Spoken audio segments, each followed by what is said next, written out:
Are you looking to sell your property without all the usual headaches associated with traditional property sales? Maybe you're looking for a straightforward, hassle-free, quick sale. We've got you covered at G67 Home Buyers. Ditch the stress of endless viewings, the waiting game with property chains, and the buyers missing deadlines. No matter the condition or location of your property, we're ready to buy. And guess what? We'll give you an instant cash offer, no traditional hoops to jump through. We get it. Sometimes you just need to sell fast, and we're here to make that happen.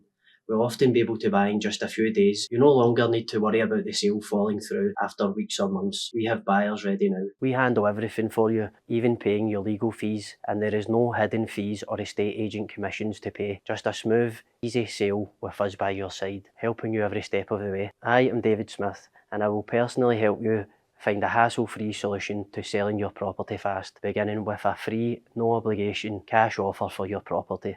Remember, I am here to help, so get in touch in the link below and let's chat.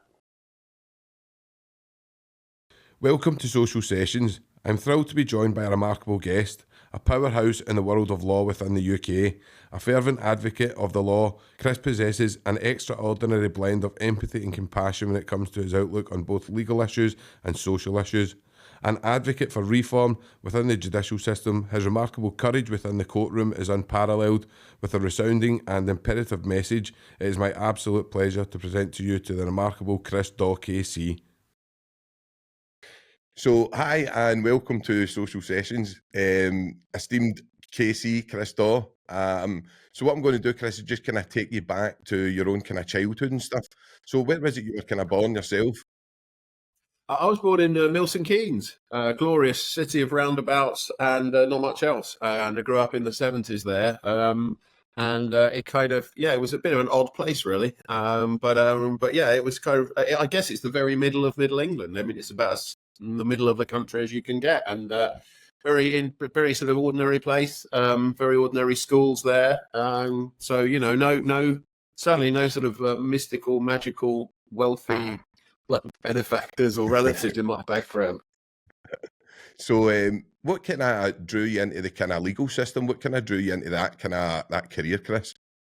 Well, that's a good question. It was actually a computer because when I went to sixth form, having kind of left home for a couple of months to try to make my fortune selling donuts and Canter Coke on beaches in the south of France, realising that wasn't going to work out in the long run. I came back to find that my mum and dad had actually moved up to Merseyside, a place called Southport, and I managed to just about scrape into the local sixth form college. And when I was coming up to sort of university applications, I went to the careers centre and they had like a computer where you could put in what you liked and answer questions and so forth.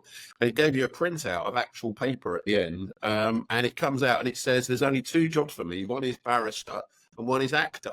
So they were the only things apparently that the computer thought I was capable of doing, and even the computer wasn't entirely confident on either score. But basically, I went to the local Crown Court up in Liverpool over the summer holidays, watched 2 or 3 trials, including some really funny ones where like the defences were a little bit improbable, let's put it that way, but still succeeded up in Liverpool. As I think it's got a reputation for being a sort of defendant's paradise up there. And anyway, so I watched these trials for 2-3 weeks and over the summer holidays and came back to college and said, I know what I want to do. I'm going to be a criminal barrister. That's the thing for me. So, it was all down to a computer. Otherwise, who knows? Gas board could have been anything.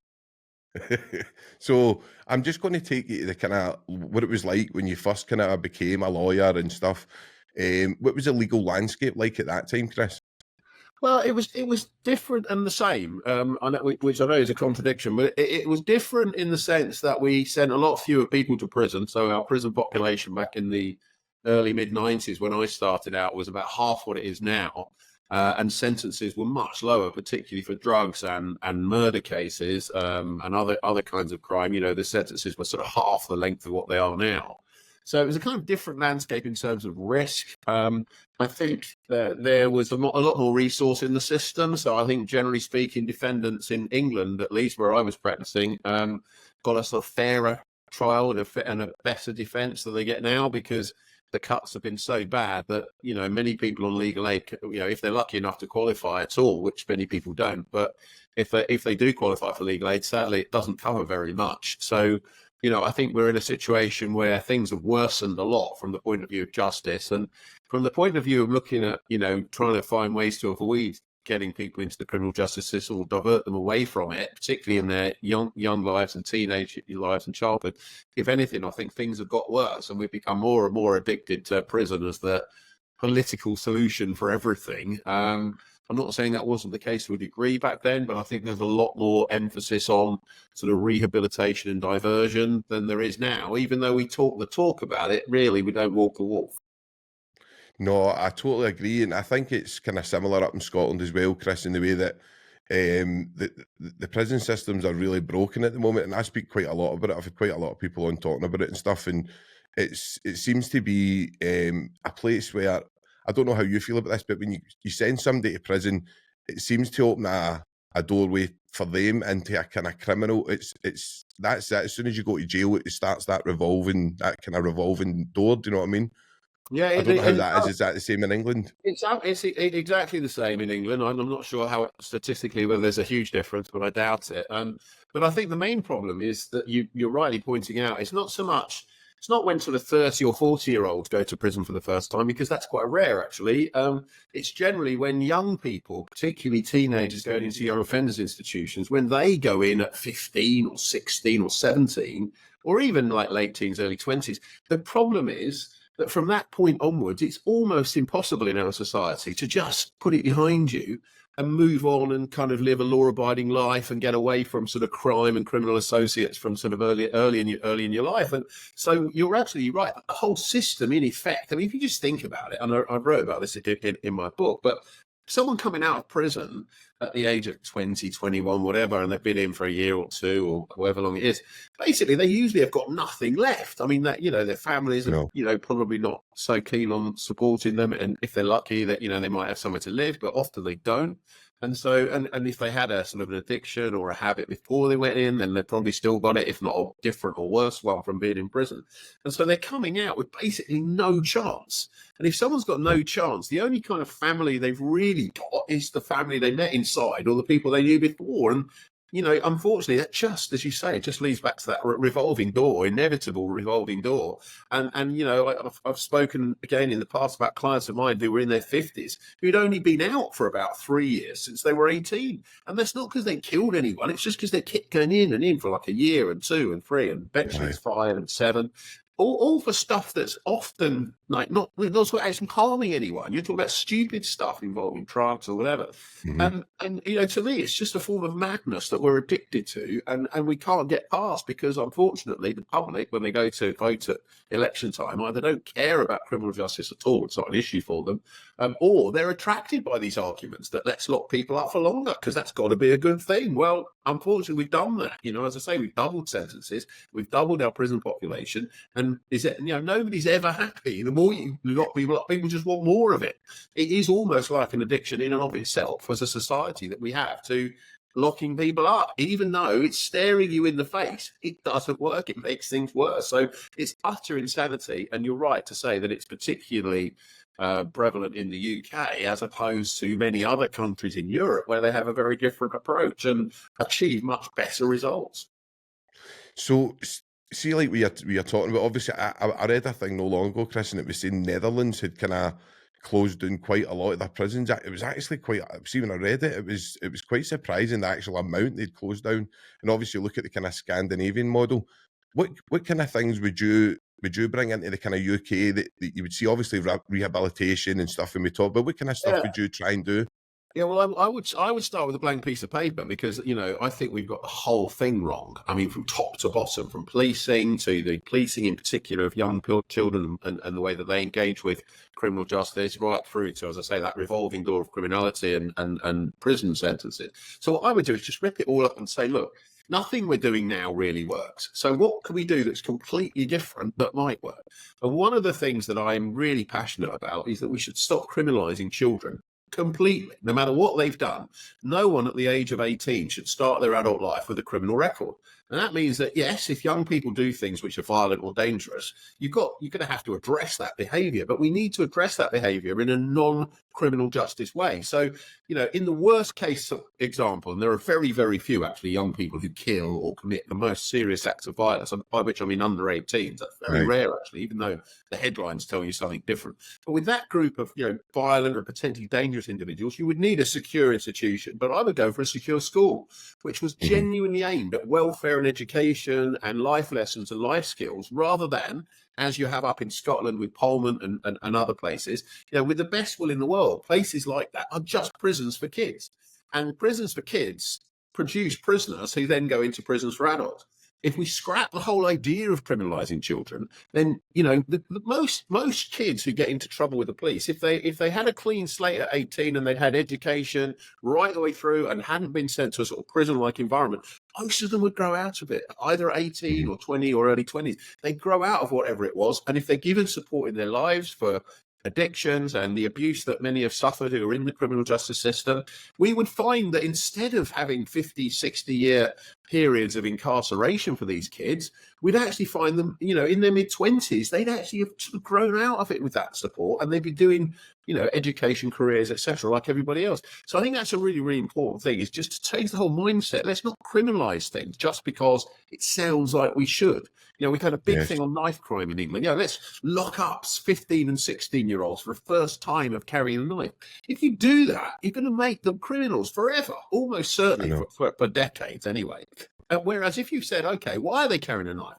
What's the background? What's going on in their life that they're in this situation? And that look to address all of those kind of lifestyle, trauma in the home, trauma outside the home, everything else that goes with that kind of background.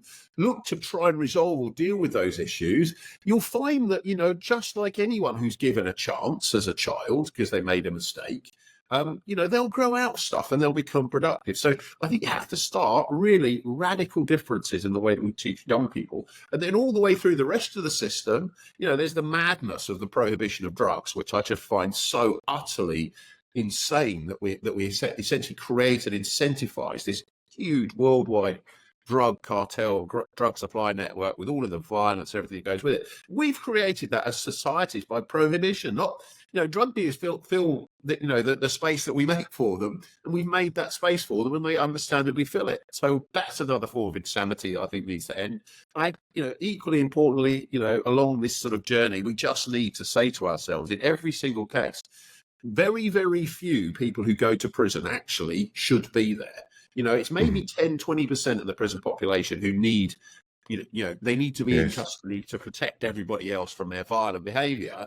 And even then, much of that may be able to be addressed in different ways. But most of them are just damaged people, addicts, people with serious mental health problems, people with a background of extreme trauma, which most of us can't imagine. And you just have to accept that putting such people in prison doubles down on whatever's happened to them and makes things worse. So a complete radical reset, I would say, from top to bottom of the system. No, I agree with you. Obviously, I spent a long time in prison. I was in prison for like 15 years. And I was obviously, people say to me, Sean, how did you turn your life around? How did you do it? And I say, look, I'm still damaged. I still have that stuff in my life that I need to deal with. But what I'd done was I had to accept that the reality was that I've got two different kind of paths here I can take. I can go down this road of addiction, insanity, all this kind of stuff, or I can address it. And it is taking a wee bit of responsibility. But the difference, Chris, and I'll always say it, is I had a massive support network.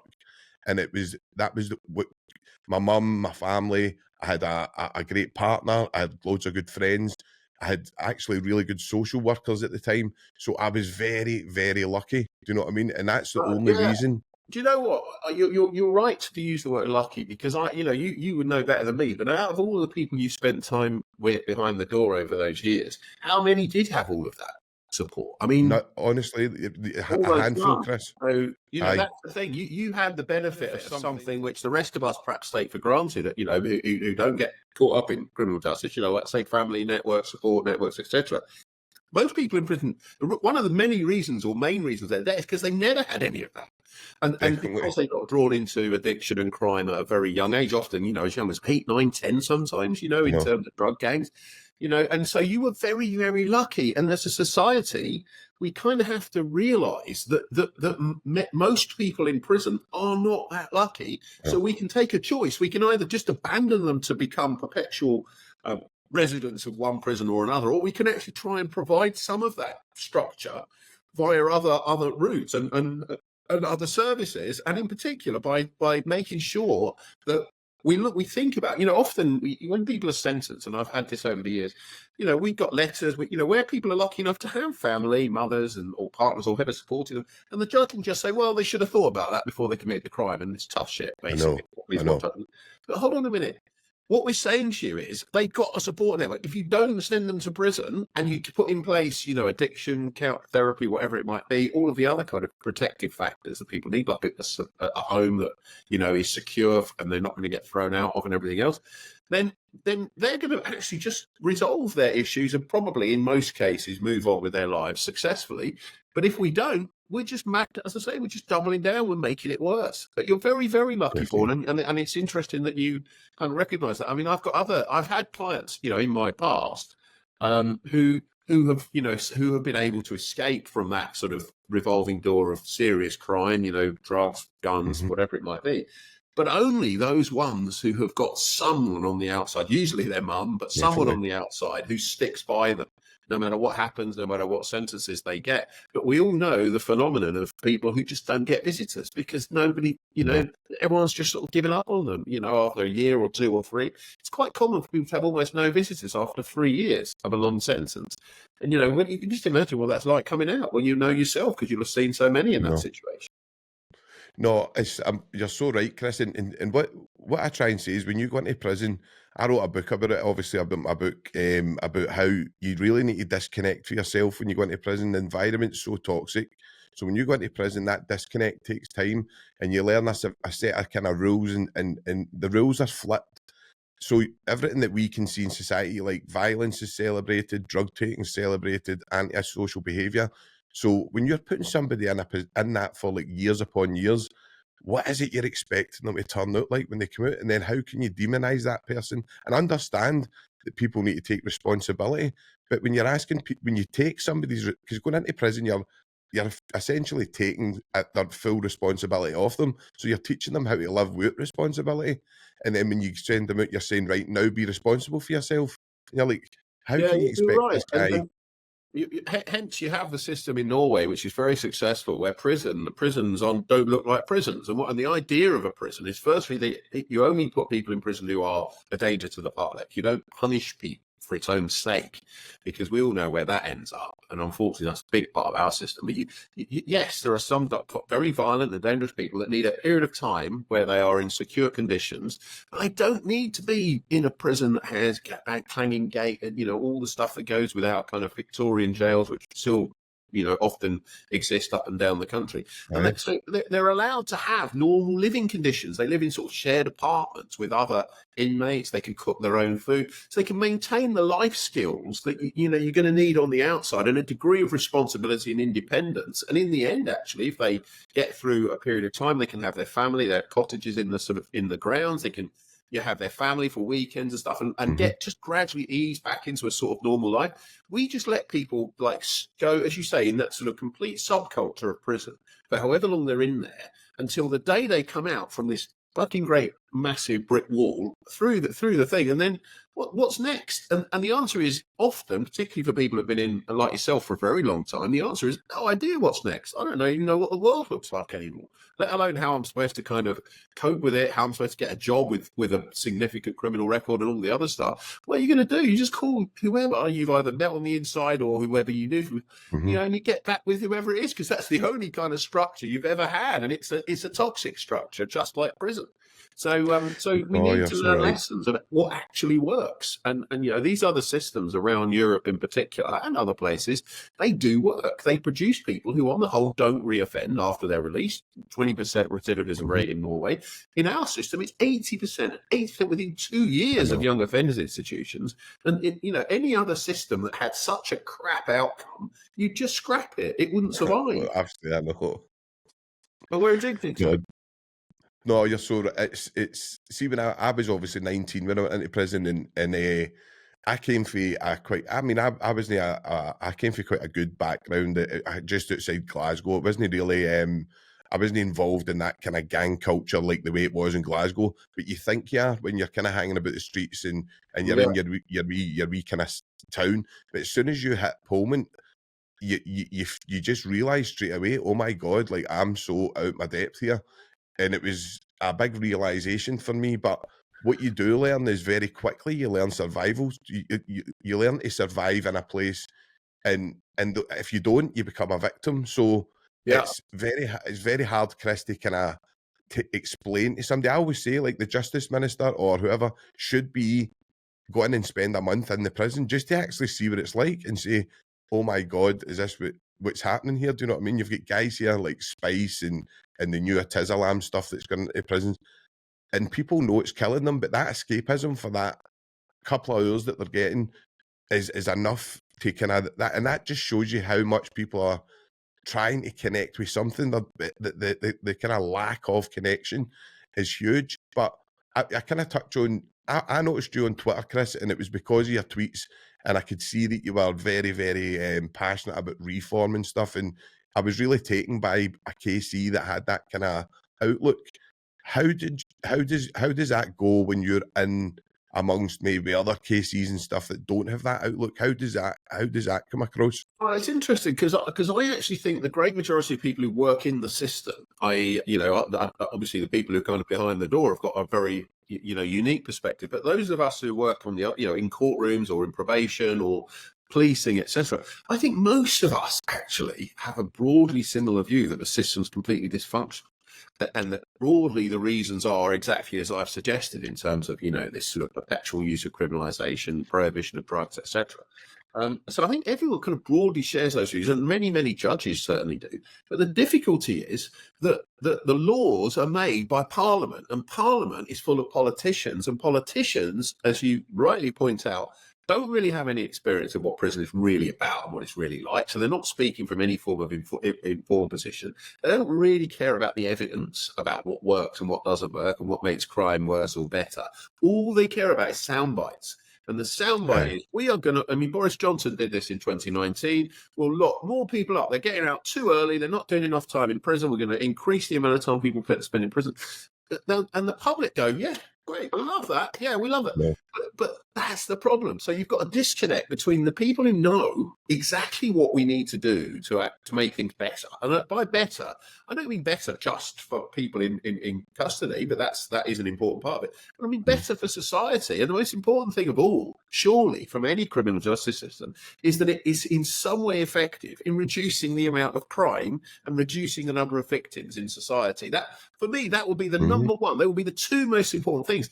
And you don't achieve either of those things by using prison in the way that we do and by having this punishment mentality. You achieve those things by focusing from the minute someone has any interaction with the criminal justice system, and usually that's as a young person arrested for the first time or caught up, for example, in Scotland. There's many young people who come to the police become involved in their lives because a parent has committed suicide or overdosed or some horrific thing has happened, and they get an interaction with the police in those circumstances, or of course being arrested, as I say. If we just focused on how do we make sure that this is the last time they have an interaction with the criminal justice system, from the first second that we deal with a young person in that situation, or a person of any age, rather than what have they done, what's the appropriate punishment? Because by approaching it from that end of the telescope, we're just perpetrating and repeating this cycle of violence and cycle of drugs and cycle of imprisonment, which ultimately, in the end, the biggest price payers are both those who end up in prison repeatedly, but also all of the victims. All of those people whose homes get burgled because someone's has to buy heroin at huge prices from the dealer or whatever it might be. All of that stuff, we're just making our entire criminal justice system actually achieve the opposite of what I've suggested it should be about. Reducing crime, reducing harm. It does neither of those things at the moment. It actually doubles down on both. And I think a massive reset, political reset, would be the way forward. But you and I both know, you follow, the politics of this and the policies and the way that sentence policy is being developed. I'm not seeing any sign of the direction of travel going in the right direction. All of it. It No, I seems agree. politically, certainly south of the border, all of it's going the wrong way. No, I think when you've got a justice minister who is maybe talking about what we are talking about, it's definitely not a seller, because what happens is that the tabloid newspapers jump on it, and I mean the tabloids, I mean the kind of red tops will jump on it, and they kind of jump on maybe somebody saying something like just what you're saying, Chris, or maybe like Dr. Nutt, when Dr. Nutt came out and said, look, alcohol's worse than half the drugs that are on the street. These are the things that people then ridicule and try and, and it's not a seller. In politics, it isn't sales, you know what I mean? But how would you kind of change that in the way that you would maybe give them a bit more awareness, Chris? How could you give the politicians a bit more awareness? Do you know what? I suspect there's two kinds of politician. There's the kind of politician that already knows all of this, and who doesn't care because politically it doesn't fly. So you can't get ahead in the Conservative Party, for example, by arguing for reduced sentences and not criminalising children, because immediately the pushback will come. What about Jamie Balder? What about this? What about that? All of these arguments. Yeah, you've got, these are terrible, evil individuals. What are you talking about? So there's those who know the truth and know reality, but kind of politically it doesn't suit them. And then there's another group who doesn't know because they're ignorant and they're not interested and they don't care and they're just interested in the politics. And actually, in fairness, there's probably a third group. It's a tiny, tiny group who actually do know the truth and are prepared to, on principle, to argue for the right things. The problem is they're backbenchers, and they're usually backbenchers in a small minority of an opposition party, and so they have no colour. So sadly, I spent a long time thinking about this, a long time researching all over the world, travelling to write my book and kind of analyse the evidence of what goes on all over the world.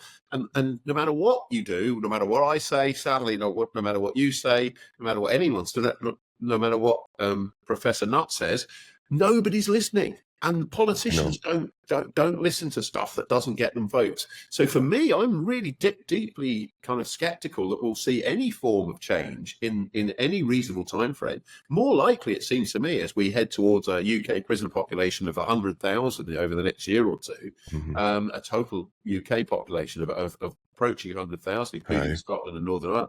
More realistically, I think we're going to end up going the transatlantic route, which is more and more people in prison, more and more gang culture and gang violence in our major cities, and doubling or tripling down of all the things we're doing wrong, because we like Americans, British voters are very attracted to the tough on crime message, in inverted commas, even though the tough on crime policies that politicians follow are not tough on crime at all. They're tough on all of us because they make crime worse. No, you put it great. So you do that. So it's a great way to put it. When I was researching you, Chris, I seen a clip with you with Jeremy Kyle, and obviously it's people like him. And I don't know Jeremy Kyle, but it's that kind of straight away. Oh, lock them up, and why are they getting this? And I obviously you blew him out the water, and he couldn't really answer you. But it was these kind of things where people like yourself don't get that platform in the way that, I don't know, somebody like Swella Braverman or something like that would be able to talk, and instead of listening to somebody like yourself who's actually in there and kind of on the ground working with these clients, seeing the trauma.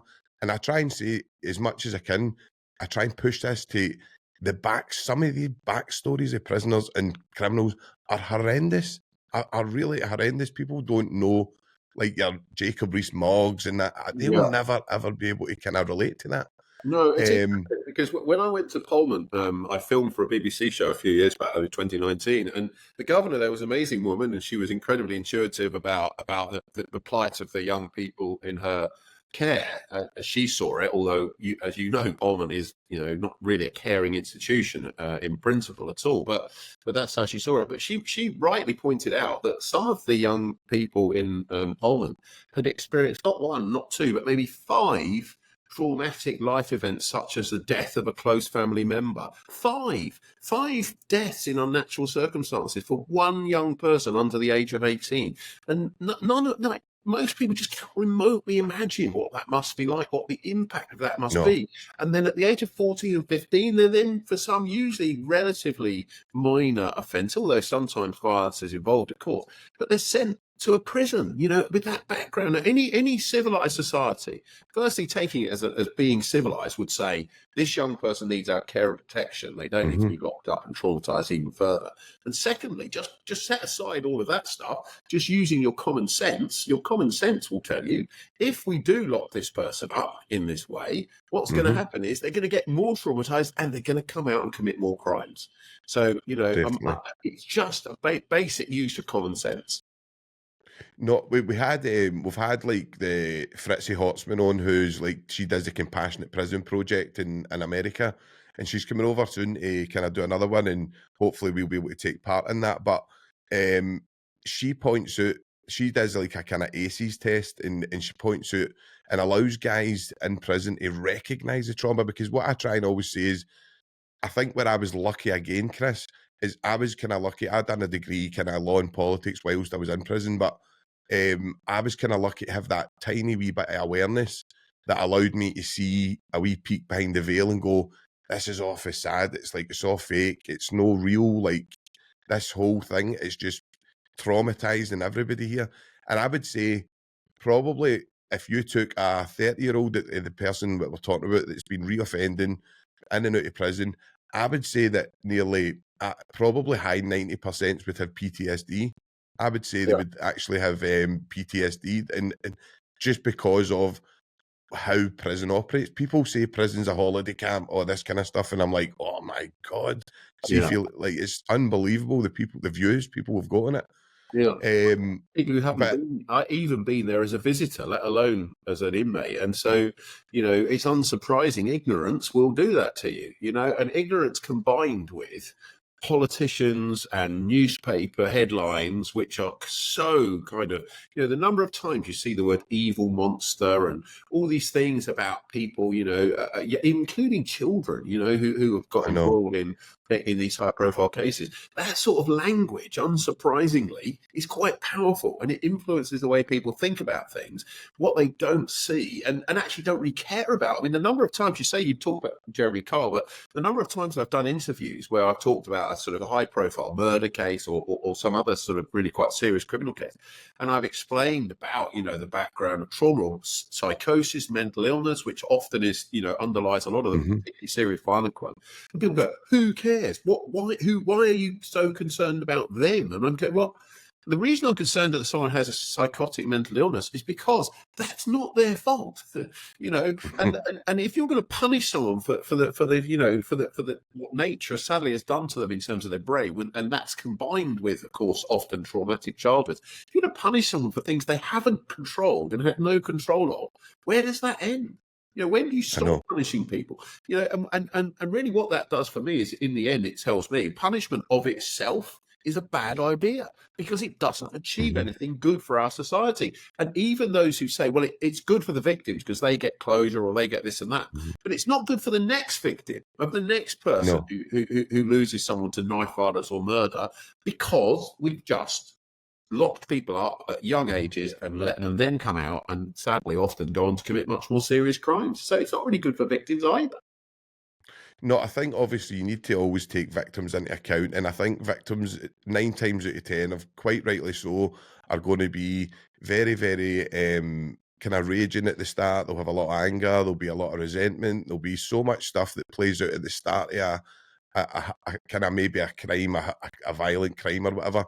But I think as time goes on, I think maybe not even, obviously it'd be quite controversial, but I think that if, even like what you were talking about burglaries, right? If you sat somebody across a table that seen that person when they weren't under the influence of drugs, when they weren't under the influence of alcohol, and they were able to kind of restoratively kind of see, why is this person doing this? Ask them, because most guys in prison would do it, would actually go, I'll take part in this.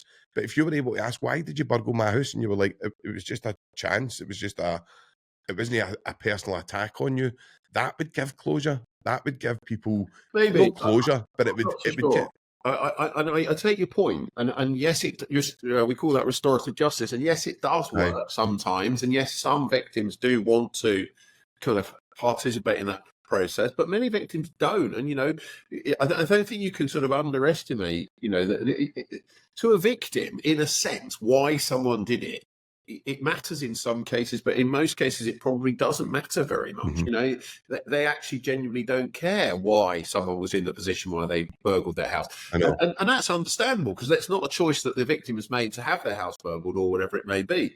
But I think the issue is not so much the individual victim, because that's where we often make a mistake, because many politicians in particular say, well, listen to the victims, and they're saying we should lock people up for longer, we need heavier sentences. That's for me, the problem with that approach is that victims understandably have an emotional, subjective, very personal reaction to the crime that's been committed, which by definition rules them out as being appropriate people to decide the punishment or the sentence, because no punishment or no sentence should be decided on the basis of emotion or because of a personal impact on an individual. The whole point of the criminal justice system is that it's about society choosing through its elected politicians what's the best way to deal with crime when it happens, rather than how do we kind of respond to what victims demand or want. I think victims need and demand for police action when they're burgled, someone to actually turn up and someone to listen to them and actually investigate and so on. That's very important. And that doesn't happen. And that's often one of the reasons why victims feel let down, particularly about crimes like burglary, which is a crime that people find so difficult to cope with when it happens to them, understandably, is because they don't see anything happening afterwards. So they ring the police and they don't come. And that really is where I think we're breaking down. But there's a disconnect, it seems to me, between the two things. Focusing on supporting victims when they're victims of crime is really, really important. But allowing victims to somehow feed into the sentencing and the justice process, I think that's where we've gone wrong, and we've gone far too far in that direction. We just need to realise that, as a society, we have to accept that victims, like some victims will want the death penalty for whoever's killed their child or their husband. Others will not, because they're Christian and they believe in redemption, and they'll say, actually, so you can't just choose based on which kind of victim you have. One wants the death penalty, one actually doesn't believe in the death penalty, or one wants someone to go away and throw away the key. The other one says, actually, with education and support, I'd be happy if that person came out and lived a law-abiding life. I'd much prefer that, actually, rather than wasting away in prison for 50 years. That's the problem. You're going to get all of those different views of all of those different victims. They shouldn't have any influence at all, because it's society that has to choose. And society, in my view, is making the wrong choices, and often in the name of victims who actually, I've sat down with the family, for example, of a young man who was killed, stabbed to death outside an apartment. I filmed an interview with his family. They were very fierce death penalty advocates, and they said he should have been, knocked away, etc., and then he should have been given the death penalty. And then I went through his background of, traumatic child abuse. He'd been 12 when he first arrested. He'd done a year or 18 months in the young offenders institution, already addicted to drugs, psychotic mental health problems, etc. And I said, look, basically their argument was that when he was sent to the young offenders institution for 2 years or 3 years, it wasn't long enough.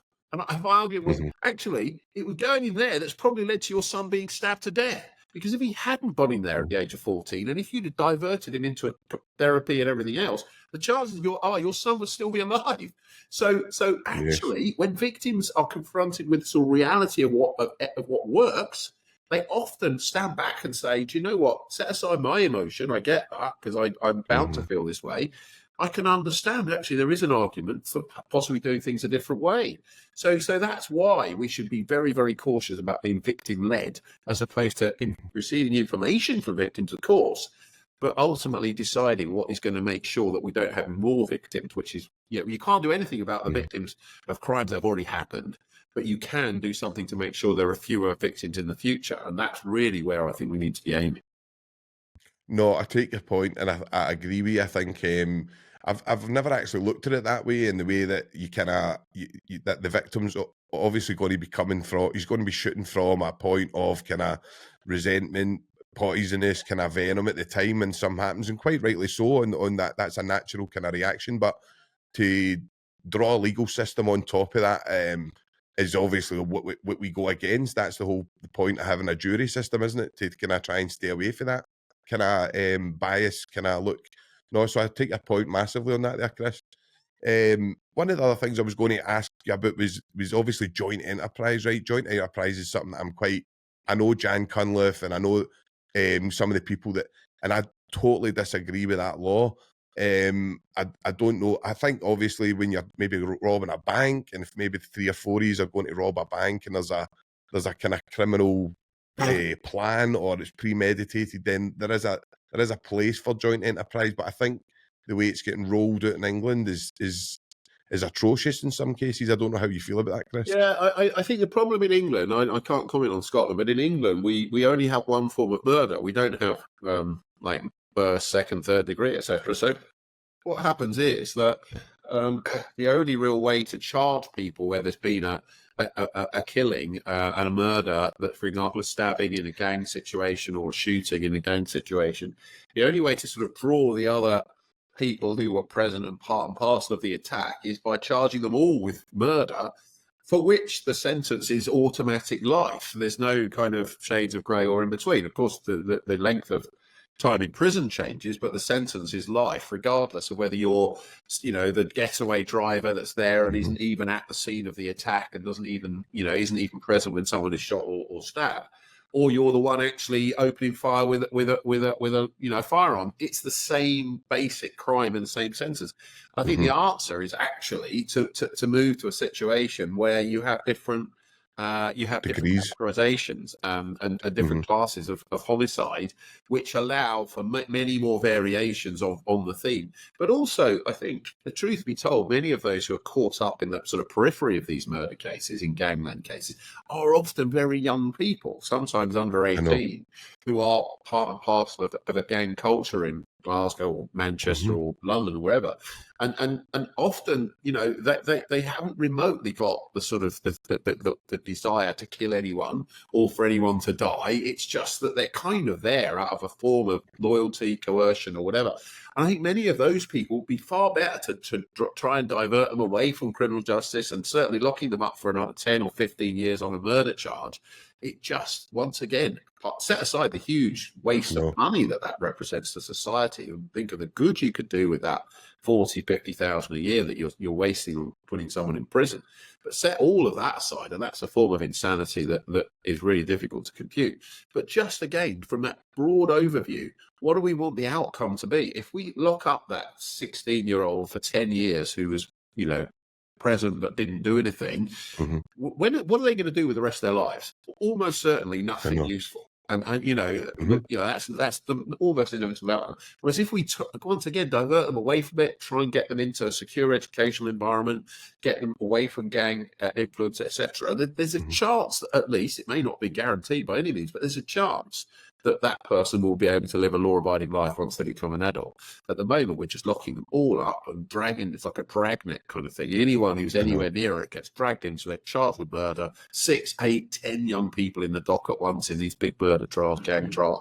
It's all madness. It's complete madness. And even for those often who are the one holding the knife or the gun, they themselves are often not necessarily a fully developed kind of adult with adult kind of understandings and sensibilities. And, many of them are subject to pressures, external and otherwise. So I just think, joint enterprise is a good example of a law that isn't fit for purpose and needs to be looked at. And many, many people are in prison now on the basis of playing almost no role in a crime like murder, which really, if you're going to be convicted of murder, you should at the very least play some very significant active role in causing someone's death. Otherwise, it's not really murder, in my opinion.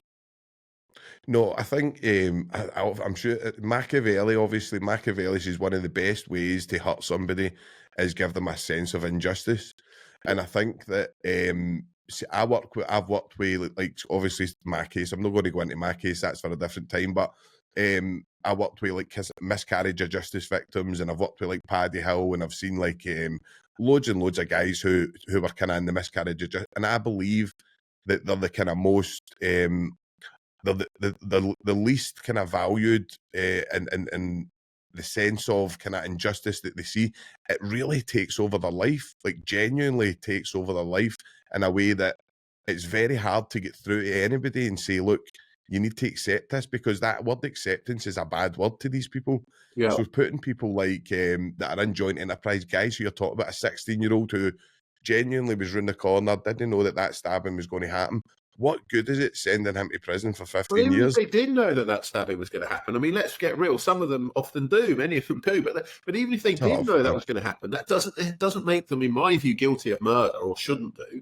And equally importantly, locking them up just because they were on, round the corner, knowing that someone was going to stab someone, doesn't achieve anything useful.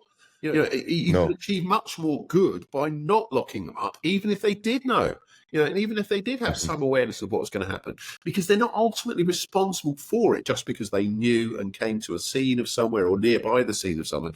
In my view, that's just a line too far. And if we're going to call people murderers, let's make sure that that's for doing something that is actively involved and deliberately involved in killing someone, not just being, as you say, on the periphery of something. And even if you've got some knowledge of what's likely to happen, I think we've just gone way too far with this joint enterprise. No, I think the label thing's a big thing as well, because obviously, like, you're labelled with, like, Peter Tobin's a murderer, Ian Huntley, people like that are like murderers, and then you get that label as well, and you're like, that's really no the same thing. Like, it's really very different. And I know victims' families will say it's the same thing, and they're quite rightly so. They can have their opinions, but I think the way you break stuff down, Chris, is amazing. I think the way you logically break stuff down, it's quite hard to argue with in any kind of way.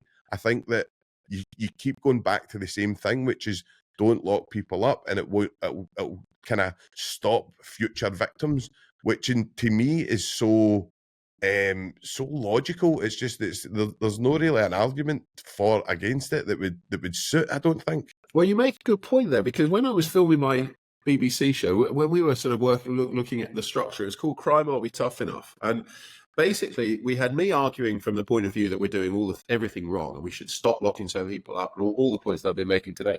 And we had a discussion with the production team about we needed someone to kind of give the other side of the argument. Who's going to argue we're getting it wrong? We need to lock more people up, etc.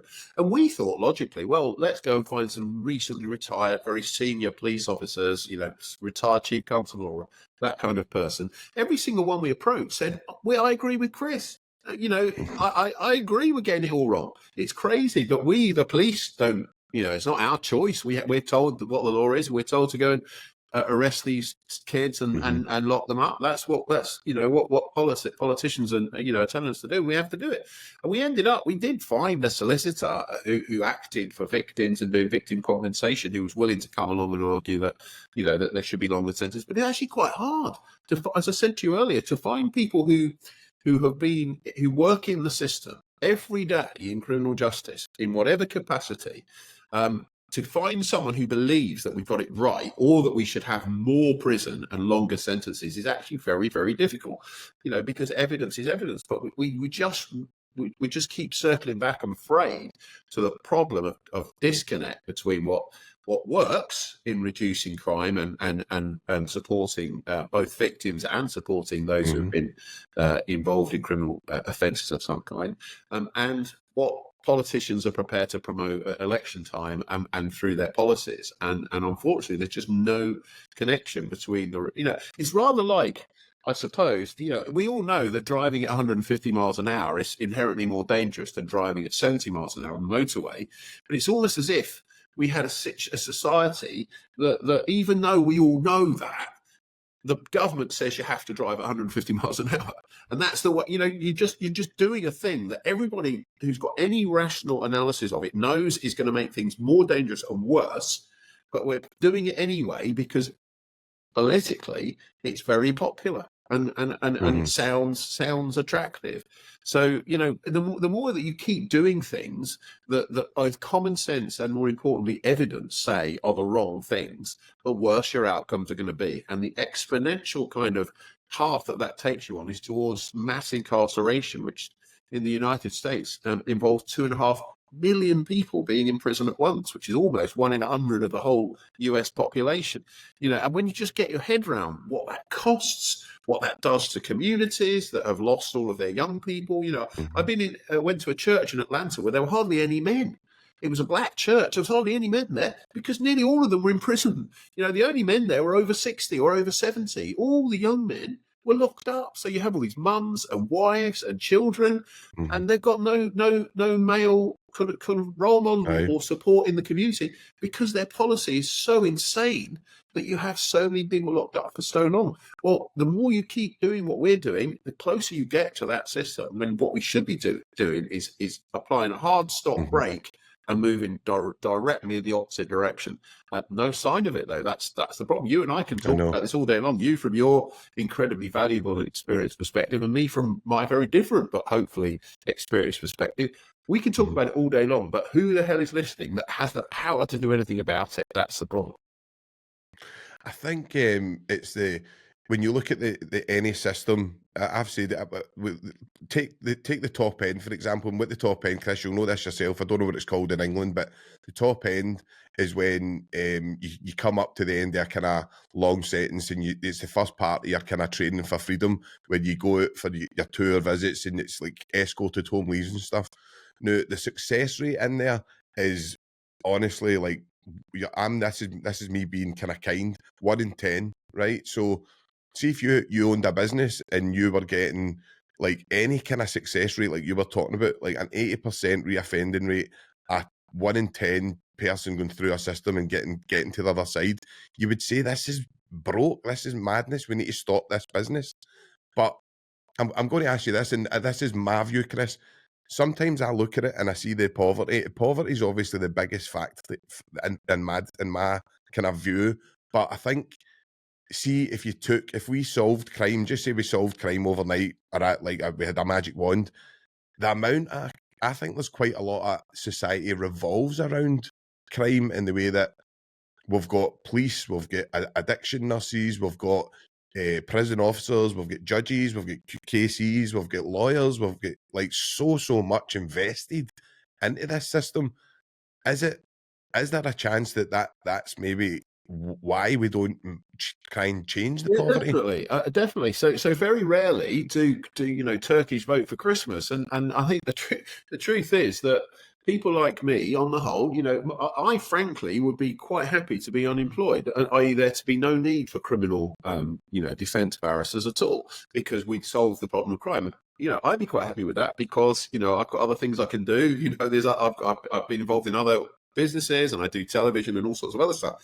So I'd be quite happy doing something different. But I think most people in most of the jobs that you've just described actually would kind of question, if we did shut down 2/3 of our prison estate, you're right to point out there are many very experienced sort of prison officers, probation officers, and others, who would feel, well, what am I going to do now? Is there going to be a job for me? And you have to find some way to navigate that economically. There are areas of the country which do depend very heavily on the local large prison. It's a big employer. It purchases an awful lot of stuff from businesses and that kind of thing. And in America, it's a multi-trillion-dollar industry, the prison, sort of industrial prison kind of complex, often run by private companies, making huge profits, often donating to politicians to get politicians to promote longer sentences, and the whole thing goes round and round in circles. I mean, the biggest madness of all is where you have judges in America standing for election, whilst they are also being,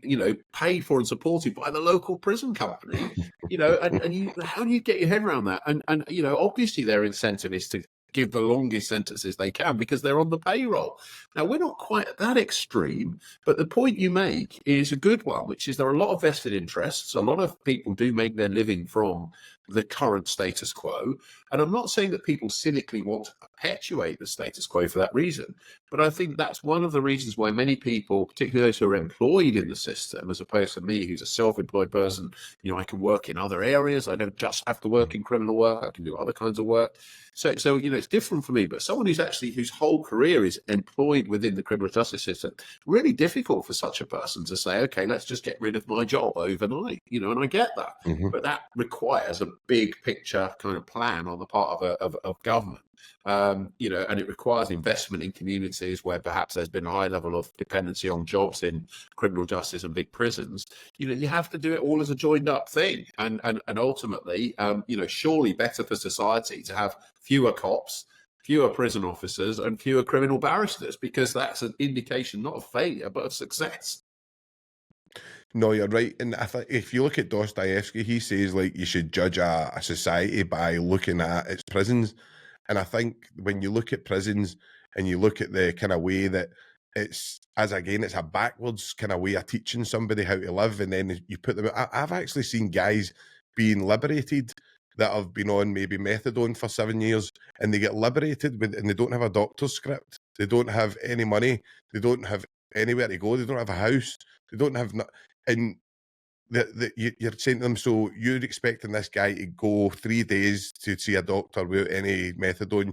You're expecting him to live on the streets and kind of no commit any more crimes or get involved in the past people that he kind of maybe went about it. And you're like, how is this even like? It's beyond me, Chris. It's really You make a really good point about heroin in particular, because heroin, and we all know the problems that the UK and in particular Scotland has had with heroin. And I think with fentanyl hits, I don't think we're ready for it. I really don't. No, you're absolutely right. And the truth of it is, I went to Switzerland when I was researching my book, and over there for many years, 20 plus years, they've had heroin-assisted treatment programs where they give heroin away for free, because heroin is actually very cheap to produce. It's just expensive when it's on the black market, and dealers and importers and every single stage of the supply chain, there's more and more and more profit, more cutting, more everything else. But pharmaceutical heroin is actually very, very cheap to produce. And in Switzerland, they have a policy where, well, first of all, they've made addiction a disability, which gives you all of the same rights that you have if you have any other form of disability, whereas we've specifically legislated to exclude addiction to alcohol and drugs from our kind of disability rights kind of legislation, which again is a form of craziness when you think about it. But so they firstly then given people constitutional rights when they are addicts to whatever they're. It might even be gambling; it doesn't matter. But everybody has a right to treatment if they're an addict in the same way as all disabled people do. But get this: what often happens is they'll go to a heroin-assisted treatment program, and I went there and I spoke to the doctors. I would kind of spend some time in these places. They get there, they get a dose of heroin, which is kind of established over a period of time as to what they need as a maintenance dose.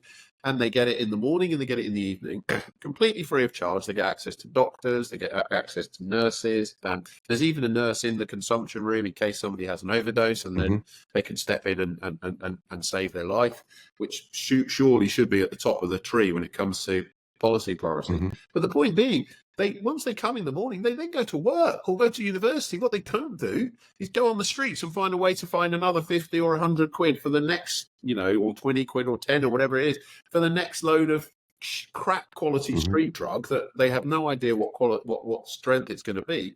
So your scenario is a good one. That person's going to end up probably back on the streets on street heroin pretty rapidly. But actually, what they should be is they should be on relatively safe heroin, because most people don't realize that heroin, provided you know the quantity of heroin that's in it and the purity, etc., it's not going to kill you on itself. What's going to kill you is everything that goes with it: the lifestyle, the need for the money, the involvement with drug dealers and gangs. All of that will kill you, but the heroin itself won't. And so if you get away from this idea that the drug is the problem and realize that the problem is not the drug but the consequences of drug being prohibited and only supplied by criminal gangs, then you might start getting somewhere. But at the moment, we still have this idea that drugs, in inverted commas, are evil, wrong, etc. Drugs are just chemicals. That's all they are. They can't be evil in and of themselves. It's what we as a society choose to do about them or with them that creates the problem, not the drug itself. So you're right. It's absolute insanity that we're not just giving away heroin. Funny enough, that's what we used to do in England before the Misuse of Drugs Act came in the early 70s. And we only had 1,000 heroin addicts in this country in the late 60s. And they all got their drugs from doctors on prescription.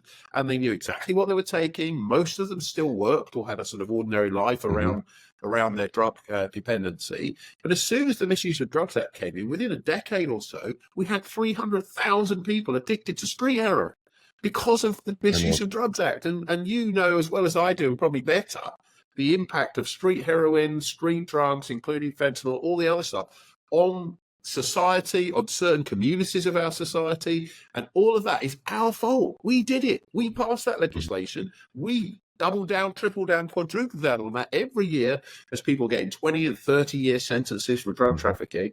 We do all of that stuff, and we expect somehow, miraculously, it's going to solve our drug problem, even though we created it in the first place, and the only way to stop it is to reverse course and go back to where we were before.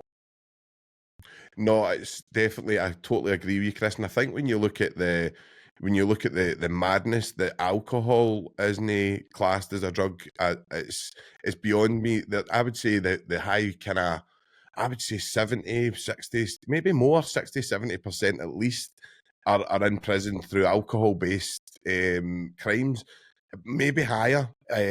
But to have alcohol, I think if alcohol was brought out today and it was a brand new drug, it would be Class A. It would definitely be a Class A drug, and there would be a massive.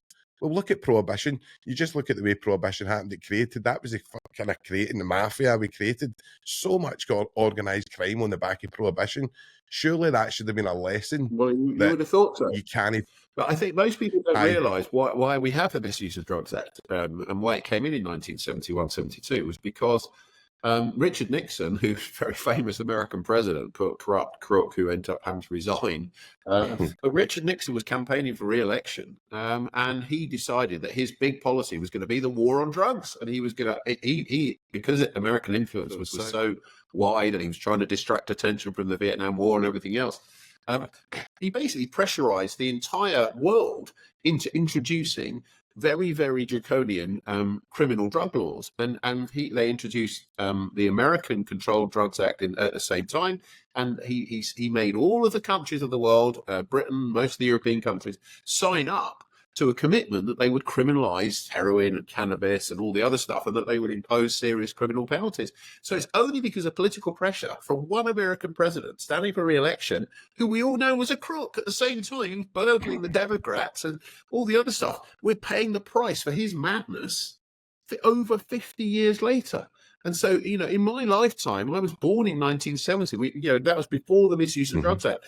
In my lifetime, we've gone from a system, like I said before, where we've got relatively humane and compassionate and rational approach to heroin addiction, which is to say that it's a medical and psychological or psychiatric condition, to now treating it as part of this whole huge worldwide criminal kind of supply chain, which leads to probably millions of deaths a year when you take account of overdose, when you take account of violence in producer countries, as well as all of the kind of stages of supply along the way.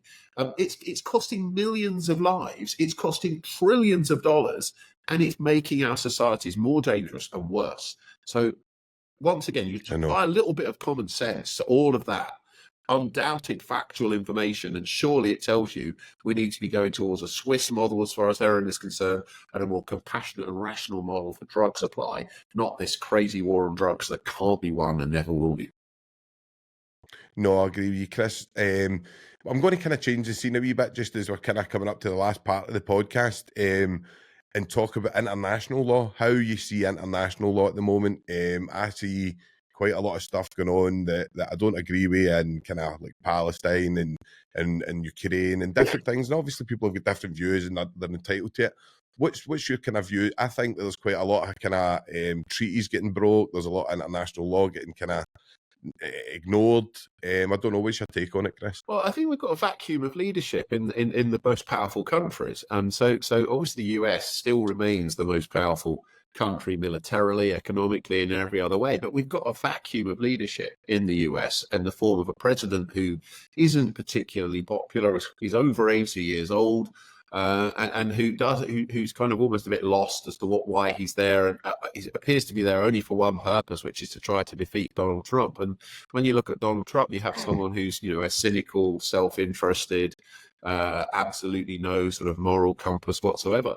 And when the most powerful country on earth succumbs to a vacuum of leadership, and you attach that to the sort of pernicious leadership that we see in Russia at the hands of Putin, the bad people and those who are intent on bad things will fill those vacuums of leadership. There was a time, for example, when the US could have exercised some restraint over what's going on in the Middle East on one side or both sides. But no one's listening to the US. Israel's not, Palestinians and Russia, of course, has its own reasons to try to inflame that conflict, to divert attention from Ukraine.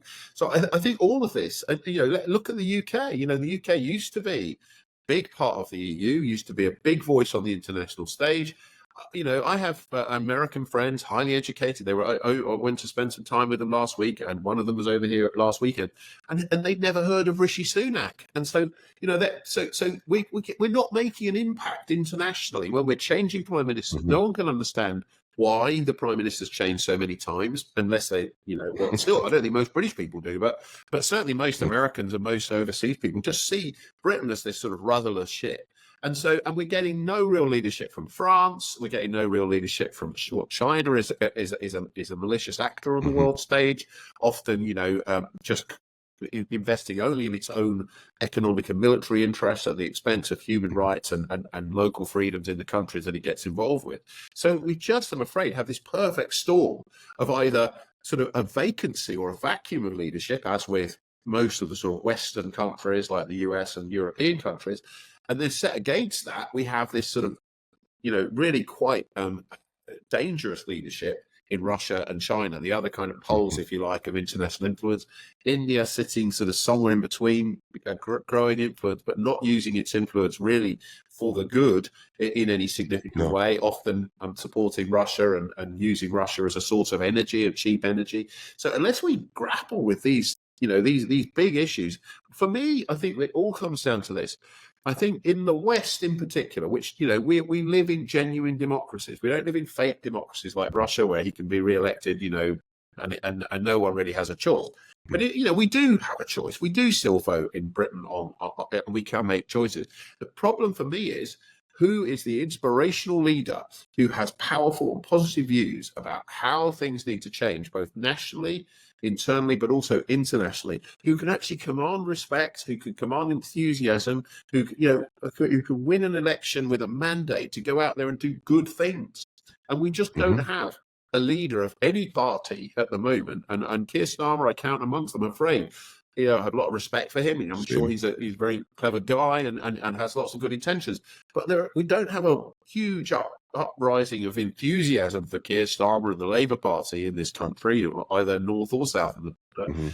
And so until we get someone, I hesitate to say it, someone who can inspire like Tony Blair did all those years ago. I know he made lots of mistakes and did lots of things that people object to, but you can't argue with the fact that he carried people with him and carried people towards, different visions of society. Unless we get someone, I'm not saying a Tony Blair-like figure, but someone who's got that level of public enthusiasm and support, sadly, our political system is going to become more discredited, and we're actually going to see ourselves shrinking even further into the background on the world stage. And unless America can get rid of this kind of strange binary kind of politics where it's all a zero-sum game, America too will fade away in terms of significance, or maybe just fade within its own borders. And world power is going to be left to the Russians and the Chinese and partly to the Indians. And I'm afraid it's not going to be a positive outcome any more than it is for our criminal justice system over here. No, I agree so much. Some of the debates I've had, like regarding kind of Palestine and regarding things that I say, like people are so, like we say, like the in society are so hard on crime, like get them, like he killed somebody, throw away the key, bring back the death sentence for this person, but just kind of like just it's as if they don't want to admit what's happening in Palestine. We were killing mass loads of people for that. To me, it doesn't seem for kind of any reason. Like Hamas, I understand if that's different, if they're going to fight with Hamas, but that's not what's happening. It's to me, it's just a kind of genocide, but that's obviously for only my opinion. But I think that what you're saying is so right. We had Neil Mackay on no long ago as well, when he was saying he's actually really scared if Trump gets re-elected. He says, I'm actually really scared about what the outcome could be here. He says, I don't know, like, obviously that takes us into another 4 years of Trumpism. And what is that going to be like for the world? Well, I mean, the best that it could be is that it involves in the US essentially becoming isolationist. That's the best case scenario. But the problem with US isolationism is that because the US has so much of the world's military infrastructure, including all over the world outside with borders in Europe, through NATO, etc. And the problem is that if the US does become isolationist, it creates just more opportunity for bad actors like Putin to gain further territory through military action and further influence through, the huge number of different ways in which Putin does that. Social media, fake accounts and messaging and propaganda and everything else. Likewise, the Chinese, we've seen an awful lot around the Chinese, access to our telecommunications networks and our transport infrastructure and our mobile phones and everything else, and the fact that that data finds its way back to Beijing. So I think the danger of a Trump administration is that effectively it enables those who are intent on damaging and destroying sort of democratic values and freedoms to make things worse in marginal areas of the world. Whether that be Palestine, whether that be Ukraine, or whether it be anywhere else, Taiwan, all of these places, unfortunately, they are trigger points for potential regional conflicts, which could actually get worse and worse and worse, just because America decides through Trump not to be involved or to give explicit support, as Trump has done to Putin in the past. And if that happens, then I think we're in for an extremely rocky 4 or 5 years. No, I agree. I agree so much, and I think Saudi Arabia coming in is a weird one. I think that them coming on the scene, big player, obviously, like tons of money, and obviously they're doing these kind of sports things. They're kind of trying to show that they're not the kind of outrageous country that they are with the terrible human rights stuff that goes on there. I think how we can accept Saudi Arabia and allow them just to kind of and deflect what they're actually doing with their people's human rights. And then, obviously, looking at the way we've come out, the European Union, where do you see that, Chris, in the way that when we write up our Bill of Rights, I don't even know if is the UK wrote their Bill of Rights yet, like their kind of Human Rights Act? No, that's not been done yet, at the moment. So we've got a situation where we have the government every 5 minutes saying that we don't agree with what the European Court of Human Rights says about X, Y, and Z. We have them trying to pass legislation that effectively would opt us out of the European Convention of Human Rights in relation to Rwanda. But not actually having the sort of courage, if you like, or possibly the support in Parliament to rip up the European Convention on Human Rights and start again. So we're in a kind of limbo situation where we're still signatories to the European Convention, and we're still in theory bound by it. But we have a government that's saying, well, we can ignore it whenever we want. Now that's a halfway house that I just don't think is sustainable. But where it leads us. Frankly, I suspect that the government are going to lose the next election, and therefore this issue to a degree is likely to go away because Labour has no appetite to take us out of the European Convention of Human Rights. And if they come to power with anything like a decent majority, I think that whole issue will possibly disappear off the table. But it will still be a big political football because, it's so easy for the Tories to kind of attack European human rights laws because it's a bit like attacking criminals in inverted commas or attacking drugs in inverted commas. Attacking Europe has become a very easy and conventional soundbite for Tories in particular to use, and so if Labour do win and they win, they will face relentless weekly, monthly attacks from the right-wing loonies who will take over the Tory party. You mentioned Suella Braverman, she'll be no doubt one of them. They will face relentless challenges. What are you doing about Europe? Why aren't you, standing up to them? And it's an attractive message, and the public like it. Hence, they voted in the majority for Brexit. I know.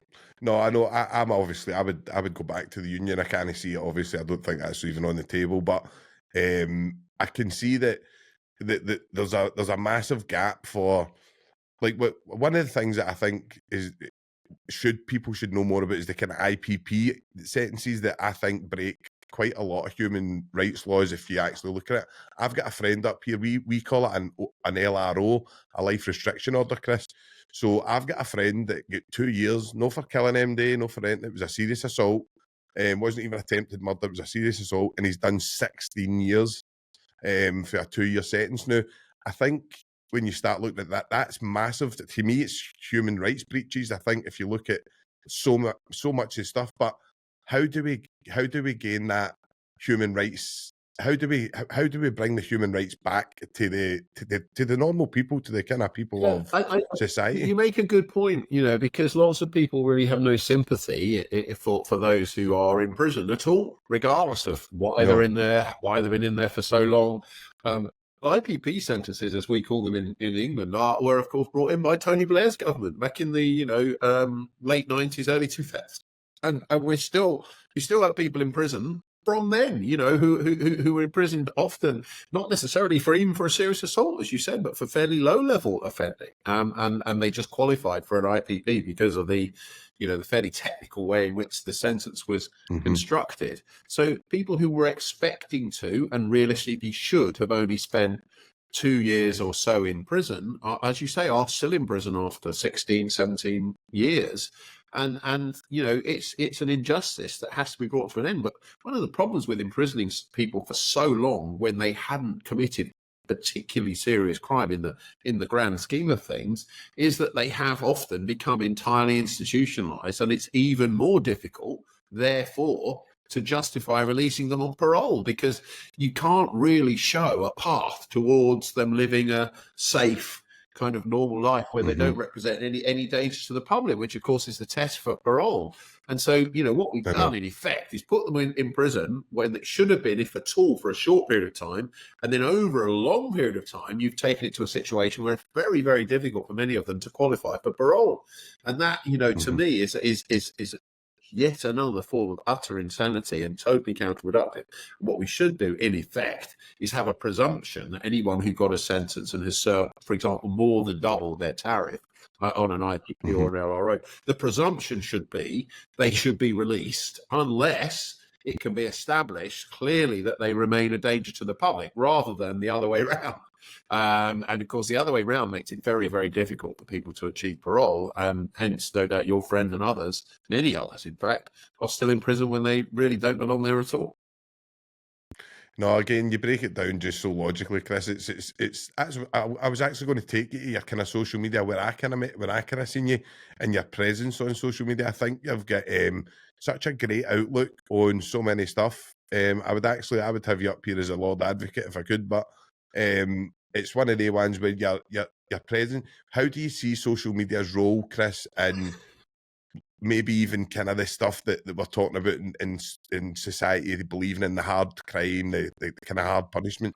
Well, how do you see social media's role? I'm in two minds about it. I mean, I'm fairly active, as you say, particularly on X or Twitter as it used to be, and also sort of through my YouTube channel. But I actually think we live in a time where I think most people only listen to that with which they agree, and anything they hear that they disagree with on social media, they're prepared to just argue the opposite, usually without any sort of analysis or thought, because social media, of course, lends itself to very simplistic kind of points being made if you've only got a certain amount of space to make your point. And also traction, in other words, likes, etc. on social media tend to kind of overwhelmingly be reserved for extreme simplistic positions on one side or the other. And, often some people accuse me of that. But I think it's a blessing and a curse. I mean, it's a blessing in the sense that everyone can have a voice, and everyone has the opportunity to be heard on and give their opinion in a way that wasn't the case when I was a child, and you relied on the news to hear voices and opinions, or on mainstream broadcast channels. Nowadays, anyone can say anything, anytime, and some people get very large audiences for saying things which are complete nonsense, conspiracy theories, and who knows what else, And so I think it's a blessing and a curse. I think on balance, I mean, people say to me, "Why do you do it?" Because it's a bit of a sort of madhouse, and there's no kind of sensible, rational debate. And my answer is, well, it's just the vain hope that by being part of a kind of conversation, you're better off than not being part of it at all, and allowing the loonies to completely take over the whole landscape. which we have to accept is a landscape in the form of, social media comment, which is very, very powerful and affects a lot of people's opinions. And I think if those of us who have what might be called more, I don't know, constructive, pragmatic, some would say liberal, but I mean, I don't really see it that way. I'm more about evidence. It doesn't, where it sits on the political spectrum is not really relevant to me. It's what works that matters. So some things economically, for example, might be considered right wing. Well, if they work, let's do them. And likewise, other things around social policy and criminal justice might be seen as liberal or left wing. It doesn't really matter what the label is. Just do the thing that works. But whether social media in the end is a force for good. Overall, if we could go back in time and it never happened, I'd probably say it would be better off without it. But we are where we are, so you kind of have to make a choice as to whether you engage with it. And for the time being, at least, I'm giving it a go. No, I think I wouldn't stop, and I would say to anybody to give you a follow on Twitter, especially. I think this stuff's great, but what I was going to say, see that environment like that, it can turn toxic, and you can see quite quickly. People will say things that maybe they wouldn't say to your face. There's that kind of hidden. You're able to hide behind an account, and I think I was kind of trying to say, and obviously, I think it was to my partner. I was kind of saying, do you know what? It's similar in prison. By the way, prison is a facade where you need to put a face on and you need to act a certain way, and Twitter and stuff, you see the toxic way in that people will just back each other up. As you say, without any evidence base, they'll just go, that's my view, and I'll back that person. And very quickly, you can see that kind of herd mentality where people just go along with what somebody's saying, especially the people that you're talking about with the millions of followers that maybe like your Andrew Tates of the world and stuff. These people have got massive influence, very articulate, but the people that's backing them and the people that kind of don't really go with any evidence-based stuff. Do you know what I mean? There's no really. Whereas when you put out something that's very well constructed, it's something that you've looked into, you've done your homework. A lot of people are just firing stuff out there that really doesn't make any sense. Yeah, well, I mean, isn't that what's happening largely with the media too? I mean, it's just, if you think about, particularly in the US, so in the US, people, I mean, there's been some research on this recently, but people essentially choose to follow or watch whatever television news network suits their own very strong views about things. So they're just looking for a sort of an echo chamber for their own opinions. And so in the States, you have Fox News on the one hand, this sort of extreme right-wing Republican pro-Trump kind of news network. Overwhelmingly, the audience are right-wing Republican pro-Trump kind of viewers. And then you have CNN and then MSNBC on the other side, which are kind of considered largely democratic, anti-Trump, etc. But people, rather like with social media, people just tend to follow, watch, and engage with that which they agree with.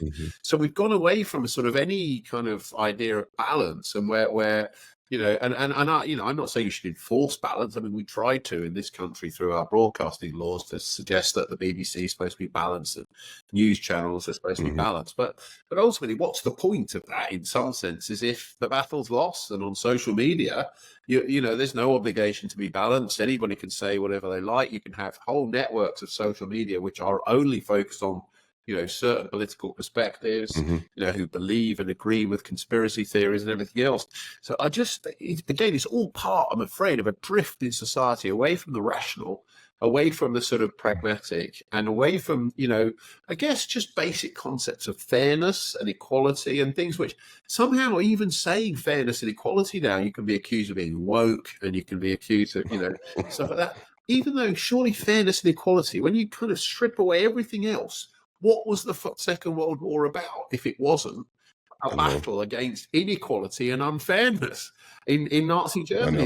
That's what the Second World War and almost every war of kind of that's been fought for good reason is about, fairness and equality. But you can't even say those two words now without them being, without you being kind of shouted down as being woke and et cetera, et cetera. So, ultimately, I end up with a fairly cynical view, which is I just think our direction of travel in terms of social media and our mainstream or broadcast media or any other form of media, the direction of travel is negative. The direction of travel is towards binary positions where I can either, Palestine and Israel is a good example. Many people have an entirely binary view. You're either utterly pro-Israel or you're utterly pro-Palestine. Actually, most significant and complex international issues like that are somewhere in between, somewhere on the spectrum, as between one position and another. We've just lost the ability to be nuanced and to see balance and to see perspective. And until we get that back, if we ever do, we're going to drift ever and ever towards, I think, a more negative and dystopian future. No, I agree again, Chris. I agree with you. It's definitely a great point. So, see, the kind of last thing I'm just going to bring it to is something that's kind of close to me, is miscarriage of justices, Chris. I don't know how you feel about these, and if you believe like they're still kind of going on. And because what I've found over the last maybe 10 years is that the miscarriage of justice rates really dropped in the way that there's no the same amount of people getting out. The stats of kind of the Criminal Case Reviews Commission have kind of been maybe kind of hardened up and maybe tightened up, and it's very hard to get appeals and stuff. I don't know if you know the Luke Mitchell case and stuff up here where there was evidence destroyed and stuff like that. There's just stuff that's going on. I don't know how you feel about like the miscarriage of justices and if you think they're still going on. Yeah, Chris. I mean, I'm sure they do. I mean, if we break it down again without trying to strip away the kind of the emotion of it and just look at logic and reason here, you know, we have a human system called the criminal justice system, and we have human systems in the form of courts with lawyers, judges, and juries. And those human systems are by definition imperfect. So what we do is we seek to, at least in England, again, I can't comment on Scotland, but in England, we seek to have, and I'm sure it's the same in Scotland, a very high bar before someone should be convicted, which is beyond reasonable doubt, or so that you're sure. So you know, we stack the system, as it were, in one sense at the beginning in favour of the defendant. But the problem is that only works if the defence is fully and adequately resourced to defend the case. If not, as is the case in England, certainly, with huge legal aid cuts over the last 20 years or so, or even longer, certainly the last 20 years, and even more so the last 11 or 12. But when you actually remove the sort of basic planks of criminal defence, which is, you know, having a lawyer who's got enough experience to deal with you at the police station, having a lawyer who's got enough experience in the first appearance at court, and crucially, of course, having lawyers who have all of the resources they need to defend a child at trial. When you remove all of that, and also when you remove resource from the prosecution side to have the skill set, the training levels, the ability to kind of operate a disclosure regime that's fair to the defence and, you know, kind of operates effectively. When all of that is kind of taken away, the level of imperfection in the system will rise, and you will have more miscarriages of justice. You'll have them in both directions, by the way. You will have more miscarriages of justice in the form of cases which can't be prosecuted, or when the prosecution fails, where the person is guilty because the police are under-resourced, the prosecution don't have enough resource. But equally, and probably more rarely, you will have an increasing number of cases where people are wrongly convicted. But when you link that in to an underfunding of appeal work, whereby lawyers are not really paid to do appeals these days, where the Criminal Cases Review Commission, as you say, is less effective and less resourced, it's just a matter of, it doesn't matter what your views about crime and punishment are, it's a matter of common sense that what will happen is the system will become less effective at identifying the guilty and acquitting the innocent, and that will mean that you'll have more and more injustices one way or the other, and equally, as you say, fewer of those injustices, when they happen, will actually be recognised and resolved by a successful appeal. So you're going to have more and more innocent people in prison for longer and longer, and more guilty people, particularly for murders and other serious crimes, who will just never be identified or won't be successfully prosecuted. And that means that it's showing that you've got a system in complete dysfunction and disarray.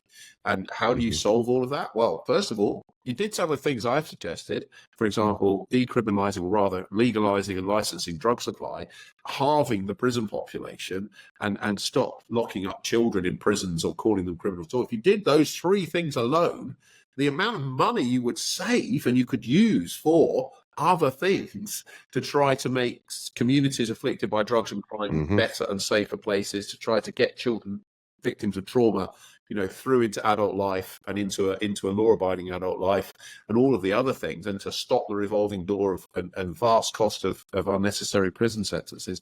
Do all of those things, and you start getting someone, you might see some positive change. But sadly, miscarriages of justice are yet another example of a dysfunctional and failed system. And certainly, you know, from my point of view, you know, back in my early days in practice in the early 90s, the number of truly innocent, in inverted commas, people in prison was, you know, percentage wise, was probably relatively small. There was still some, of course. But now I think the percentage is probably higher, and the overall population of prisoners is much higher. So overall, that means there are a lot more innocent people in prison than there used to be. And that surely is not something that any decent person who believes in those basic values of fairness and equality and freedom, you know, freedom isn't something to be sort of taken for granted and taken lightly. Anyone who believes in those things should be saying to themselves, why are we in a situation where we have more and more innocent people in our prisons? And surely we need to be doing something at the very least about that, because whatever your view about crime, etc., putting innocent people short in prison can't be something that anybody wants. So surely we must look at how we can avoid that happening as much as it does. No, definitely. I think, like with Tony Blair, I think it was Tony Blair that once said he would rather have 10 innocent people in jail than one guilty person outside. But what I would say to that it was definitely what Tony Blair, but you're right. It was. I think it was Abraham Lincoln or someone of that kind. But you're absolutely right. And unfortunately, Tony Blair. The only reason I picked you up because Tony Blair, unfortunately, was responsible for policies which led to big increases in the prison population, and brought in laws which allowed hearsay to be used and other forms of evidence that had previously been inadmissible. So he wasn't a great friend, I'm afraid, of the criminal justice system, even though he was. No, I was meaning he said they would rather have 10 innocent people inside. I maybe said it the wrong way around. 10 innocent people inside than one guilty person out. But what I was kind of going to say to that, Chris, is my whole kind of journey through the criminal justice system has seen that most good criminals are outside. This is the thing that people don't understand. Most good criminals are very well equipped to deal with the system. They're very well equipped to deal with, and that's not to say I've got met loads of good guys who are in organised crime and stuff, and it is what it is. There's reasons for them. I don't agree with it. It's not something that I agree with. There's reasons for it, but what you see is these guys are very well equipped to deal with a system that's, and I think, as you say, most of the people that we're getting are maybe guys that are traumatized, addicted to drugs, and very unequipped to deal with a system that's really tough and very, very kind of, you need to have a basic knowledge of how the system works to be able to kind of play with it, if that makes sense to you, Chris. Yeah, I mean, you're right. That, you know, I've had many clients who are sort of high-level organised criminals. Some who were acquitted and kind of walked away from the case with my kind of representation. Others who did one length of sentence or another, or who spent some time on remand and then were acquitted, you know, and walked at that stage. And I'd say what many of them have in common at the highest levels, and also I've had many clients who never went near a prison, you know, despite coming on the radar of the authorities. And I think what many of them have in common actually is that they're just extremely able people when it comes to running organizations. They have all of the skills you need. You know, they have all of the same skills that you need to run any sort of business. So, you know, they're good at logistics, they're good at recruitment, they're good at maintaining supply chains and relationships with suppliers or with distributors. And they give good customer service and all the other, so even people, you know, who are involved in the drug trade at a very high level are often the sorts of people who in another parallel universe would be running, you know, an oil company or a supermarket chain or something like that, because they have all of the same skill sets. The difference is often that they were picked up as a teenager and never really went through education, and so they kind of ended up working their way up the hierarchy of sort of drug distribution in particular, because they are bright, intelligent, articulate, confident, often, you know, quite, you know, capable of aggression when needed, but actually realize that often that's not the best way to get what you want. And so all of those kind of very nuanced skill sets, you know, they're valuable in the drug business. They're valuable in organized crime of any kind. And they're also valuable in fraud, because I think what many people, when they think about organized crime, No, They all automatically default to drugs, drug gangs, drug violence. Most, by value, by far the largest group of criminals are fraudsters, and 90% or even higher of them never ever go anywhere near the criminal justice system at all. And yet, I know. because they live in nice houses and their kids go to private schools and they don't, find themselves being arrested, there's not great uproar. Even though many of our citizens are defrauded daily by organised crimes groups who are involved in, identity theft and all of the other stuff that organised crime does in those areas. And it's interesting and ironic in a way, isn't it, that we're much more concerned about that relatively small group of very violent drug gangs than the much, much bigger group of largely non-violent fraud crimes and fraud gangs, which have a devastating economic impact on society and many people. And yet all the money gets thrown into drugs and drug enforcement, and very little of it gets thrown into investigating and trying to stop the kind of systemic fraud that we have in so many areas of our life. So the whole thing's fucked up. Aye. No, I agree, and I couldn't put it any better again as well, Chris. But so honestly, it's absolutely amazing having you on here. But I'm going to just give the last wee message. I always kind of give the last wee message to the guests, just anything that I've kind of missed out, or anything you kind of want to promote, anything like that, Chris. So you can take it away, a wee message just at the end. Well, a couple of messages. Firstly, as you say, I hope anyone who's slightly interested in what I have to say will follow me on Twitter. It's at Crimlaw UK, or my YouTube channel, Christor KC, or on LinkedIn for some more business and sort of management type stuff. By all means, follow me on those three. But in turn, I think you've covered all of the topics really well. But all I would say, I suppose, the guiding principle that I live by when it comes to giving opinions about criminal justice or politics or anything else is be prepared to change your mind. Be prepared to be influenced by evidence of someone else's opinion being right. Because for me, I think the biggest problem we have in our criminal justice system and in our politics, not just in the UK, but everywhere else, as we've discussed, is that everybody's taking extreme sides on everything. And everything's become a zero-sum game. You're either 100% right or you're 100% wrong. And my kind of view is, and my experience over many, many years, is that most things, particularly most important things, are somewhere in the middle of the two extremes. And actually, over a long period of time, we had this broad consensus in the UK, the US, and elsewhere that we would kind of pursue a middle ground, slightly to the right of central, slightly to the left, but there'd be elements of both ways of thinking. And in our day-to-day lives, in the way that we think about things and vote, I just think, and express ourselves on social media, let's be prepared to say that someone's got some good ideas, even if we disagree with much of what they say. And if we ran the world that way, in a more constructive and productive way, I think we would find ourselves in a much better state than we are. We'd have many fewer conflicts, we'd have many fewer economic deprivations, and many fewer very severe adverse outcomes from criminal justice as we have now. So that's like, whether people can say, oh, well, that's nonsense. That's fair enough, but at least give it some thought, and before you decide something's nonsense, is my view of the best way of conducting ourselves. Even though I think most of us, including myself, often are not very good at living by that. No, I agree. I can do it as well, Chris. So I think it's a great message to end the kind of show. But listen, I can't thank you enough for coming on. It's been absolutely brilliant. I think your outlook, and I think you should just keep shining, keep fighting away, and keep fighting a good fight, Chris. Thanks so much for having me. I really appreciate it.